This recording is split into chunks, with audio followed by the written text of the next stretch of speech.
며칠 후 처형으로 인한 공포가 가라앉자 몇몇 동물들은 여섯 번째 계명에 어떤 동물도 다른 동물을 죽여서는 안 된다라는 조항이 있었던 것을 기억하거나 기억하고 있다고 생각했다.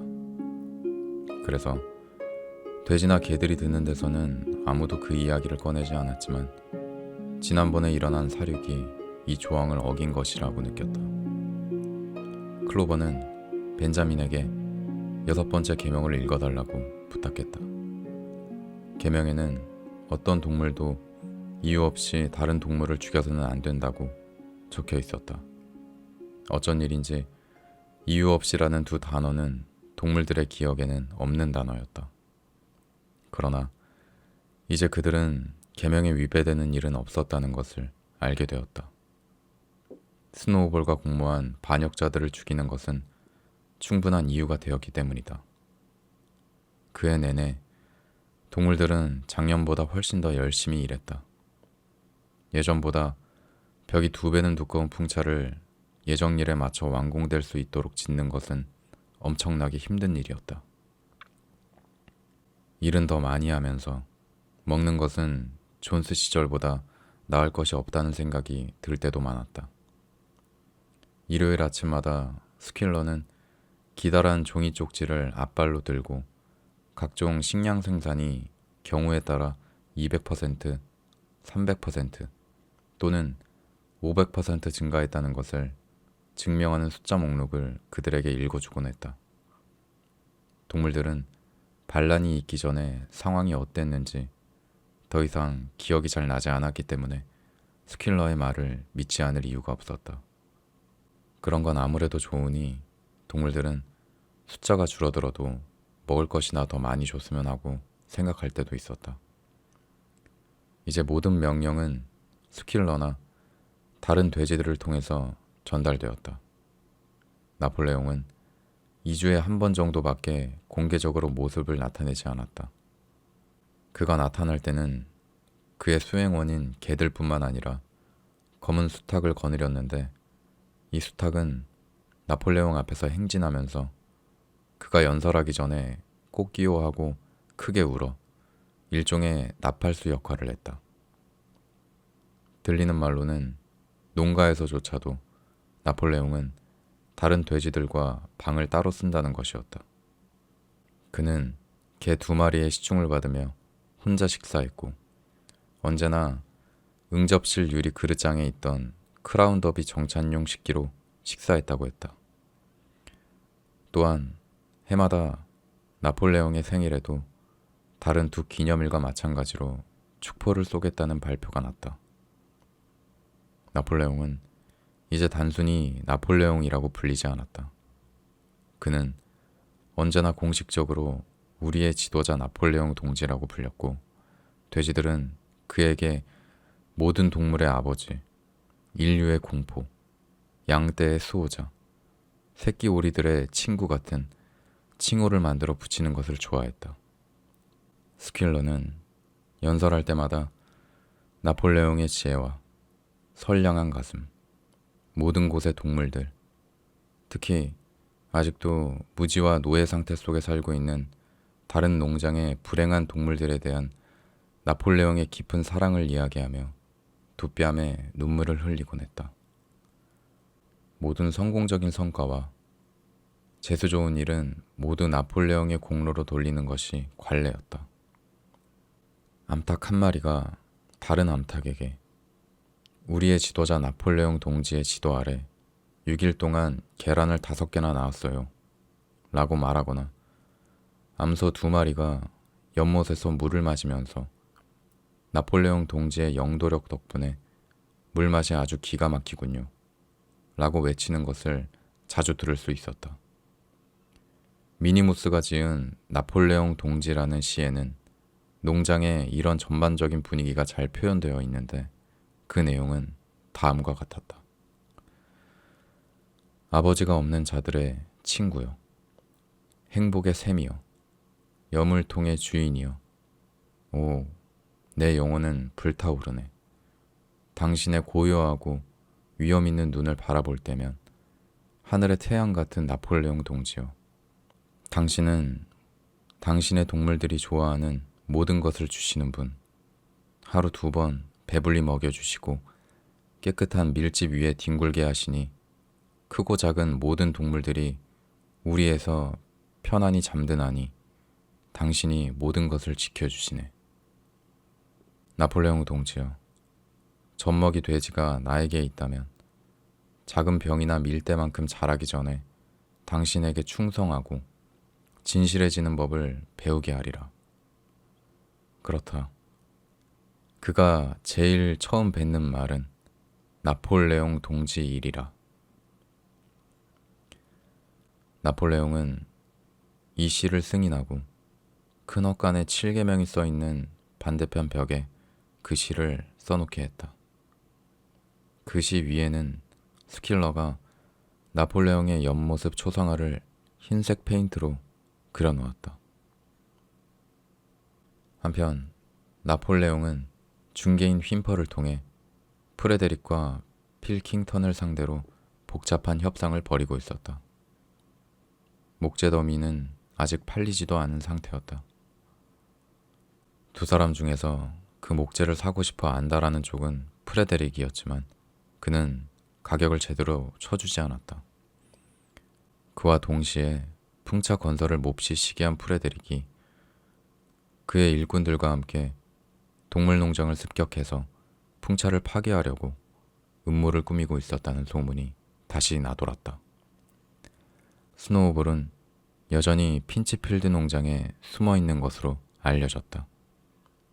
그의 여름이 중반에 들어섰을 때 동물들은 암탉 3마리가 앞으로 나와서 스노우볼의 사주를 받고 나폴레옹을 암살하려 했다는 음모에 가담했었다고 고백하는 것을 듣고 깜짝 놀랐다. 그들은 즉시 처형되었고 나폴레옹의 안전을 위해 새로운 조치들이 취해졌다. 밤에는 개 4마리가 침대 모퉁이에 하나씩 서서 보초를 섰고 핑크아이라는 젊은 돼지가 음식에 독이 들어있을 경우를 대비해 나폴레옹이 먹는 모든 음식에 대해 미리 맛을 보는 임무를 맡았다. 거의 그와 동시에 나폴레옹이 목재더미를 필킹턴 씨에게 팔기로 정했다는 것이 알려졌다. 나폴레옹은 또한 동물농장과 폭스우드 농장 간에 어떤 생산물을 교환한다는 정규 계약을 체결하려던 중이었다. 나폴레옹과 필킹턴의 관계는 휜퍼를 통해서만 이루어지기는 했지만 이제는 거의 우호적이었다. 동물들은 인간이기 때문에 필킹턴을 신뢰하지 않았지만 그들이 두려움과 증오를 동시에 느끼는 프레데릭보다는 그를 선호했다. 여름이 지나면서 풍차의 완공이 가까워옴에 따라 반역자들의 공격이 임박했다는 소문이 점점 더 강하게 떠돌았다. 들리는 말로는 프레데릭이 총으로 무장한 20명의 남자들을 동원하려고 하며 이미 치안 판사와 경찰을 매수했으므로 동물농장의 소유권을 장악하기만 하면 누구도 그것을 문제 삼지 않을 것이라고 했다. 게다가 프레데릭이 자기 농장의 동물들에게 행한 잔혹 행위에 대한 끔찍한 이야기들이 핀치필드 농장에서 새어나왔다. 그는 늙은 말 1마리를 채찍으로 때려 죽이고 암소들을 굶기며 개를 아궁이에 던져넣고 저녁이면 수탉 발톱에 면도날 조각을 묶어 닭싸움을 시키며 즐긴다는 것이었다. 자기 동지들에게 이런 일이 행해진다는 이야기를 들으면 동물들은 분노로 피가 끓어올랐으며 때로는 힘을 합쳐 핀치필드 농장을 습격하여 인간들을 몰아내고 동물들을 해방시키게 허락해달라며 아우성을 쳤다. 그러나 스킬러는 그들에게 성급한 행동은 피하고 나폴레옹 동지의 전략을 믿으라고 그들에게 충고했다. 그러나 프레데릭에 대한 반감은 계속 높아져 갔다. 어느 일요일 아침 나폴레옹은 헛간에 나타나서 어떤 경우에라도 프레데릭에게 목재더미를 판다는 생각은 해본 적도 없다고 해명했다. 그런 악당들과 거래한다는 것은 자신의 체면을 떨어뜨리는 일이라고 그는 생각한 것이었다. 여전히 반란 소식을 퍼뜨리도록 외부로 파견되던 비둘기들에게도 폭스우드 농장 어느 곳에도 발을 들여놓지 말라는 명령이 떨어졌다. 그리고 인간에게 죽음을 이라는 예전 표어 대신에 프레데릭에게 죽음을 이라는 표어를 사용하라는 명령도 내려졌다. 늦여름에 스노우볼의 또 다른 음모가 드러났다. 농장의 밀밭이 온통 잡초로 가득 찼는데 알고 보니 스노우볼이 어느 날 밤 몰래 숨어들어와 옥수수 씨와 잡초 씨를 섞어 놓았다는 것이었다. 이 음모에 가담했던 스코이 한 마리가 스킬러에게 자신의 죄를 자백한 후 곧 독이 든 딸기를 삼키고 자살했다. 아직까지는 많은 동물들이 그렇게 믿고 있었지만 동물들은 이제 스노우볼이 동물 영웅 1등 훈장을 받은 적이 없다는 사실도 알게 되었다.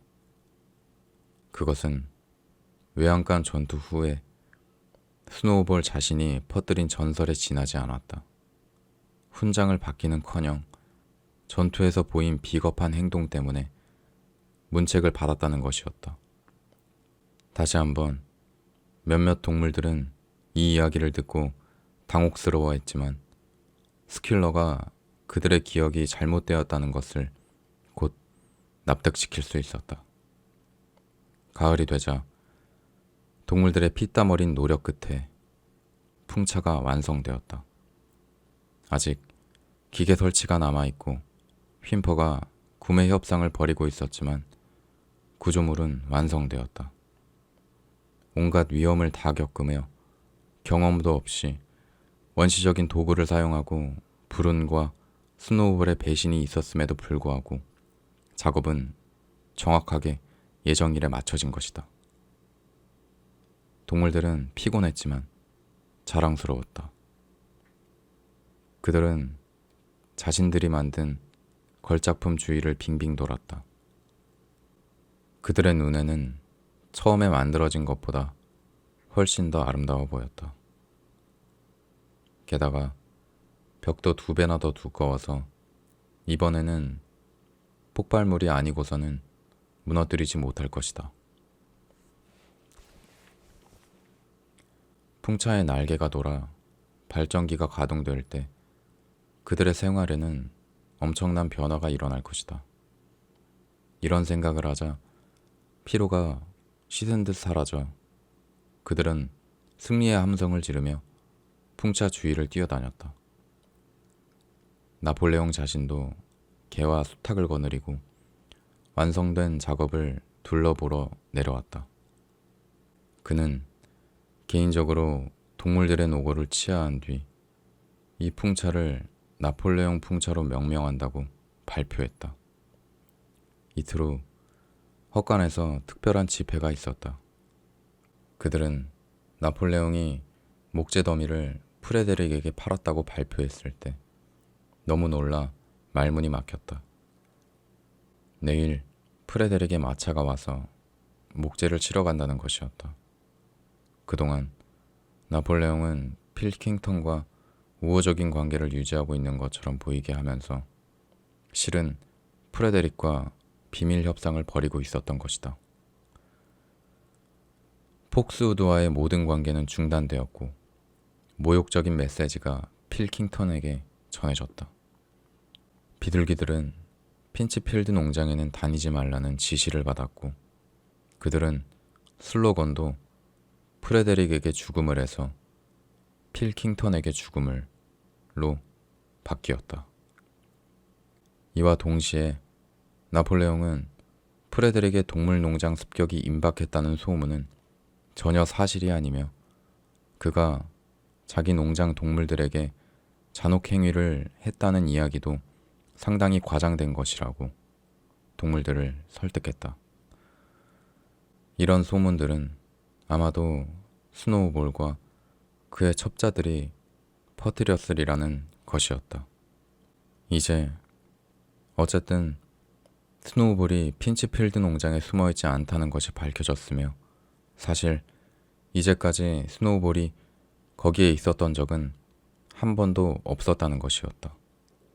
들리는 말로는 스노우볼이 폭스우드에서 상당히 사치스러운 생활을 하며 살고 있는데 실제로 지난 몇 년 동안 필킹턴에게서 연금을 받아왔다는 것이었다. 돼지들은 나폴레옹의 교활함에 넋을 잃었다. 그는 필킹턴과 친하게 지내는 척해서 프레데릭에게 목재 가격을 12파운드나 올려받았다. 그러나 나폴레옹의 탁월한 두뇌는 사실 그가 아무도 심지어 프레데릭조차도 믿지 않는다는 것이라고 스킬러는 말했다. 프레데릭은 목재값을 수표로 지불하려고 했는데 수표는 거기에 적힌 금액대로 돈을 주겠다는 약속 같은 것이 쓰여 있는 종이 쪽지였다. 그러나 나폴레옹은 그보다 현명했다. 나폴레옹은 프레데릭에게 목재를 실어가기 전에 5파운드짜리 지폐로 현금 지불할 것을 요구했다. 프레데릭은 이미 셈을 치렀고 그가 지불한 금액은 풍차의 기계를 살 수 있는 충분한 돈이었다. 그동안 목재는 재빨리 실려 나갔다. 목재가 모두 실려 나간 뒤 헛간에서 또 한 차례 특별 집회가 열려 동물들은 프레데릭이 지불했다는 지폐를 살펴보게 되었다. 나폴레옹은 만족스러운 미소를 지으며 2개의 훈장을 달고 연단 위 밀집 침대에 편안히 앉아 있었다. 그 옆에에는 농가에서 가져온 도자기 접시 위에 지폐가 잘 쌓여 있었다. 동물들은 줄을 서서 천천히 마음껏 돈을 구경했다. 복선은 돈에 코를 들이밀고 지폐 냄새를 맡았다. 그의 콧김에 얇고 하얀 종이들이 살랑살랑 움직이며 바스락거렸다. 3일 후 무서운 소동이 벌어졌다. 휜퍼가 얼굴이 사색이 되어 샛길로 자전거를 타고 달려와서 마당에 자전거를 내동댕이 치고는 곧장 농가로 달려들어갔다. 다음 순간 나폴레옹의 방에서 숨찬 분노의 고함 소리가 들려왔다. 이 사건의 소식은 산불이라도 난 것처럼 온 농장에 퍼졌다. 지폐는 가짜였다. 프레데릭은 공짜로 목재를 가져간 것이었다. 나폴레옹은 즉시 동물들을 소집해 무서운 목소리로 프레데릭에게 사형을 선고했다. 그는 프레데릭이 잡히기만 하면 산채로 끓는 물에 넣어 죽이겠다고 말했다. 동시에 그는 동물들에게 이런 배신행위 뒤에 오는 최악의 사태를 예상해야 한다고 경고했다. 프레데릭과 그의 일꾼들이 오랫동안 예상되었던 공격을 당장 해올지도 모를 일이었다. 농장으로 이어지는 모든 통로에 보초가 세워졌다. 그리고 비둘기들이 필킹턴과 우호적인 관계를 다시 회복하고 싶다는 화해 메시지를 가지고 폭스우드로 파견되었다. 그 다음 날 아침 공격이 시작되었다.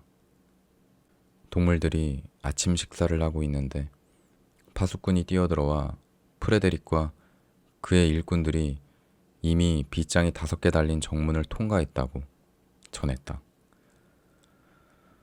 동물들은 대담하게 나아가 그들과 대적했지만 이번에는 외양간 전투처럼 쉽게 승리를 거둘 수 없었다.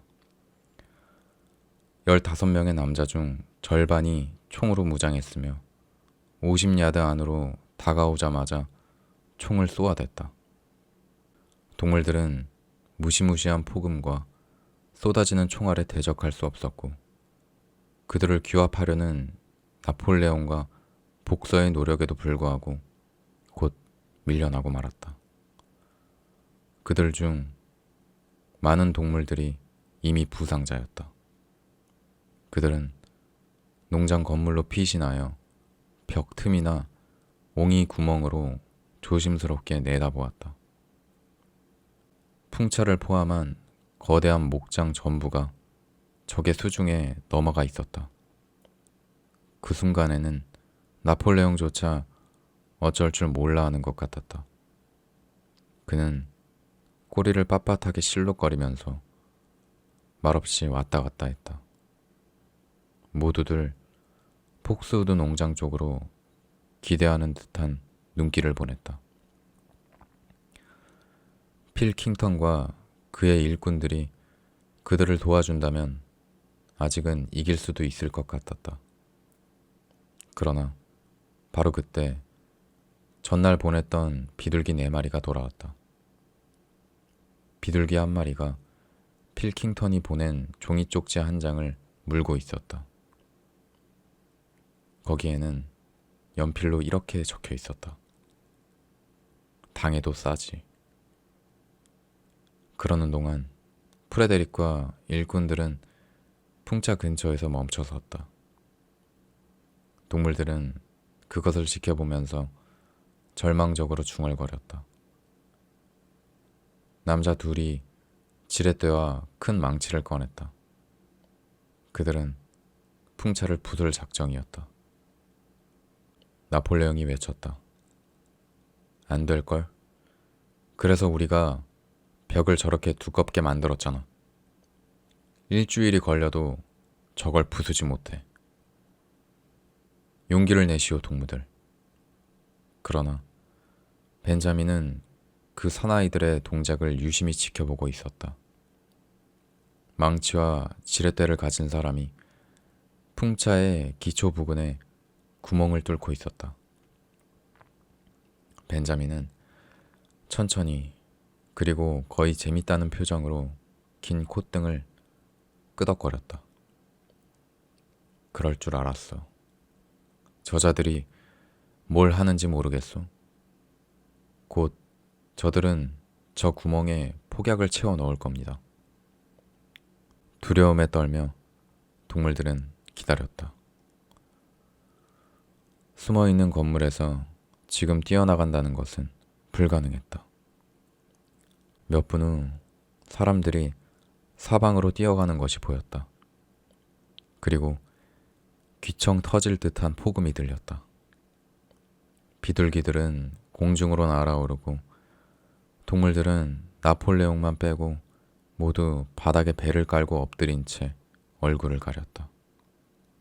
그들이 다시 일어섰을 때 풍차가 있던 자리에는 검은 연기가 거대한 먹구름처럼 걸려 있었다. 산들바람에 서서히 연기가 거쳤다. 풍차는 사라지고 없었다. 이 광경을 보고 동물들은 용기를 되찾았다. 그들이 지금까지 느꼈던 공포와 두려움은 이 비열하고 치사한 행동에 대한 분노 속에 사라져버렸다. 우렁찬 복수의 함성이 치솟았고 명령을 기다릴 새도 없이 그들은 한 몸이 되어 적을 향해 돌진했다. 이제 동물들은 머리 위로 우박처럼 쏟아지는 잔인한 총알에도 아랑곳하지 않았다. 그것은 맹렬하고 치열한 전투였다. 인간들은 계속해서 총질을 해댔고 동물들이 가까이 다가오자 몽둥이와 무거운 장화로 마구 차기 시작했다. 암소 1마리와 양 3마리, 거의 2마리가 죽었고 거의 모든 동물들이 부상을 입었다. 후방에서 전투를 지휘하던 나폴레옹조차도 꼬리에 총알을 맞아 꼬리끝이 잘려나갔다.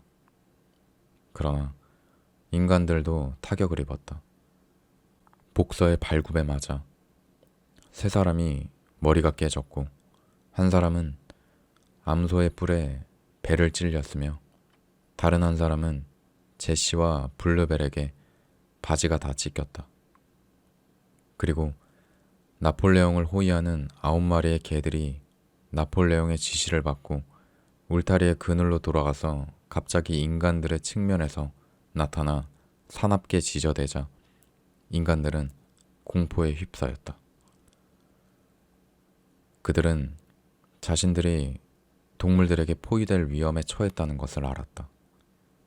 프레데릭이 일꾼들에게 상황이 좋을 때 빠져나가자고 소리 지르자 다음 순간 겁먹은 인간들은 도망치기 시작했다. 동물들은 그들을 들판 끝까지 곧장 추격하여 그들이 가시나무 울타리로 겨우 빠져나갈 때 마지막으로 몇 번씩 걷어찼다. 동물들이 승리했다. 그러나 그들은 지치고 피를 흘리고 있었다. 그들은 절뚝거리며 천천히 농장으로 되돌아오기 시작했다. 전사한 동물들의 시체가 풀밭에 늘어져 있는 모습을 보고 몇몇 동물들은 눈물을 흘렸다. 그리고 그들은 슬픈 침묵에 잠겨 한때 풍차가 있던 자리에서 한동안 우두커니 서 있었다.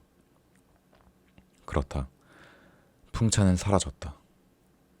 그토록 공들였던 풍차가 이제 흔적도 없이 사라져버린 것이다. 풍차의 기초마저도 일부 파괴되어 있었다. 다시 짓더라도 예전처럼 무너진 돌들을 쓸 수 없게 되었다. 이번에는 돌까지 사라져버렸기 때문이다. 폭발로 돌들이 수백 야드나 멀리 날아가 버렸다. 그 자리에 풍차가 있었나 싶을 정도였다. 그들이 농장으로 돌아오자 의외로 전투에 빠졌던 스킬러가 꼬리를 휘저으며 만족스러운 미소를 얼굴에 짓고 그들에게 뛰어들어왔다. 그리고 동물들은 농장 건물들 쪽에서 엄숙하게 울리는 총소리를 들었다. 저 총은 무엇 때문에 쏘는 거죠? 복서가 물었다. 우리의 승리를 축하하기 위해서죠. 스킬러가 외쳤다. 무슨 승리를 말하는 거요? 복서가 다시 물었다. 그는 무릎에서 피를 흘리고 있었으며 쇠발굽 하나를 잃었을 뿐만 아니라 발굽이 쪼개지고 뒷다리에는 12개의 산탄 총알이 박혀 있었다. 동무, 무슨 승리라니요? 우리는 적들을 이 신성한 동물농장의 땅에서 몰아내지 않았소. 그러나 그들은 풍차를 파괴했어요. 우리가 2년 동안 피땀 흘려 세운 풍차를 말이오. 그게 무슨 상관이오? 풍차는 다시 건설할 것이오. 우리가 원하기만 한다면 우리는 풍차를 6개도 지을 거요. 동무는 우리가 해낸 그 위대한 일을 인정하지 않고 있어. 적은 바로 우리가 서 있는 바로 이 땅을 점령했었어. 그런데 지금 나폴레옹 동지의 영도력 덕분에 우리는 이 땅을 한치도 남김없이 모두 되찾았소. 그럼 우리 것을 되찾은 것이군요. 복서가 말했다. 그게 바로 우리의 승리라는 거요. 스킬러가 말했다. 동물들이 절룩거리며 마당에 들어섰다. 복서는 다리에 박힌 산탄 총알 때문에 무척 쑤시고 아팠다. 그는 앞으로 기초부터 다시 풍차를 지어야 한다는 고달픈 일이 자기 앞에 놓여 있다는 것을 깨닫고 마음속으로는 벌써 그 일을 위해 분발하고 있었다. 그러나 그의 나이가 11살이 되었고 자신의 힘센 근육도 예전 같지 않다는 생각이 처음으로 머릿속에 떠올랐다. 그러나 그들은 초록 깃발이 펄럭이고 다시 발포되는 총소리를 듣자 그들의 행동을 치하하는 나폴레옹의 연설에 귀를 기울이며 결국 그들이 위대한 승리를 거둘 것 같다는 생각을 했다. 전투에서 전사한 동물들에게는 엄숙한 장례가 치러졌다. 복서와 클로버가 연구차를 대신해 진마차를 끌었고 나폴레옹 자신은 행렬 맨 앞에서 걸어갔다. 이틀 내내 그들은 승리를 자축하며 보냈다. 노래와 연설, 더 많은 축포가 있었다.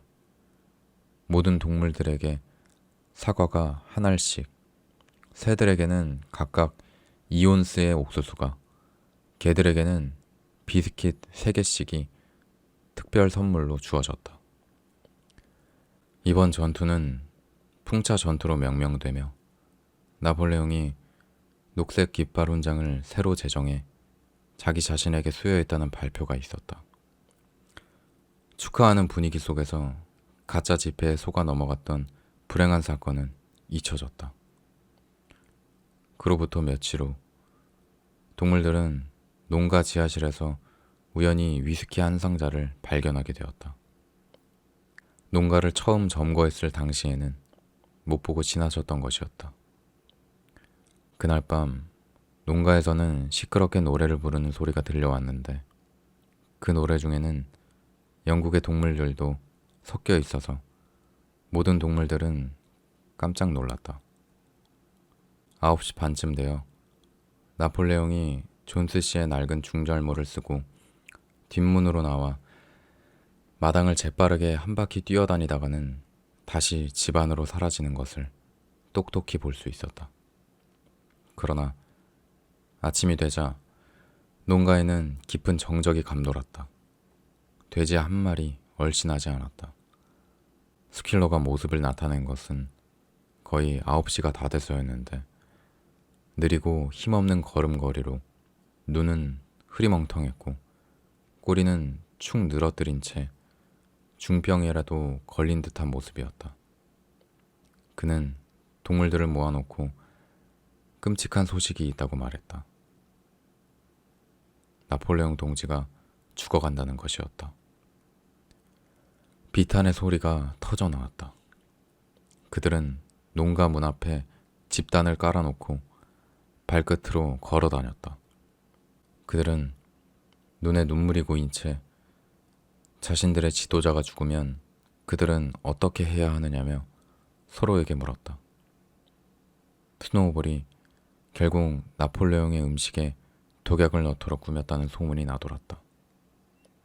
11시가 되자 스킬러가 와서 또 다른 발표를 했다. 나폴레옹 동지가 죽음에 임박해 마지막 조치로서 엄중한 포고령을 하나 내렸는데 그것은 어떤 동물이든 술을 마시면 사형에 처하겠다는 것이었다. 그러나 그날 저녁 나폴레옹은 다소 나아진 듯 했고 다음 날 아침 스킬러가 그가 계속 회복되고 있다고 동물들에게 말했다. 그날 저녁 나폴레옹은 다시 진무를 시작했고 그 다음 날에는 휰퍼에게 밀링던에서 양조와 증류에 관한 책자를 몇 권 구입해오라고 지시를 했다는 것이 알려졌다. 일주일 후에 나폴레옹은 과수원 너머의 작은 농장을 다시 가려고 명령했다. 그 농장은 일을 할 수 없게 된 동물들을 위한 목초지로 예전에 남겨둔 곳이었다. 그 농장이 메말라 새로 씨를 뿌려야 한다는 것이었다. 그러나 얼마 지나지 않아 나폴레옹이 그곳에 보리를 심으려 한다는 것이 밝혀졌다. 이 무렵 아무도 이해할 수 없는 이상한 사건이 일어났다. 어느 날 밤 12시쯤 되었을 때 마당에서 뭔가 부딪히는 소리가 요란하게 나서 동물들이 우리에서 뛰쳐나갔다. 달이 밝은 밤이었다.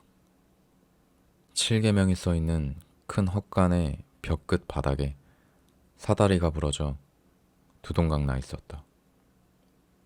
그리고 그 옆에는 잠시 정신을 잃은 스킬러가 쭉 뻗어 있었고 바로 옆에는 등불과 페인트붓, 뒤집어진 흰색 페인트통이 있었다.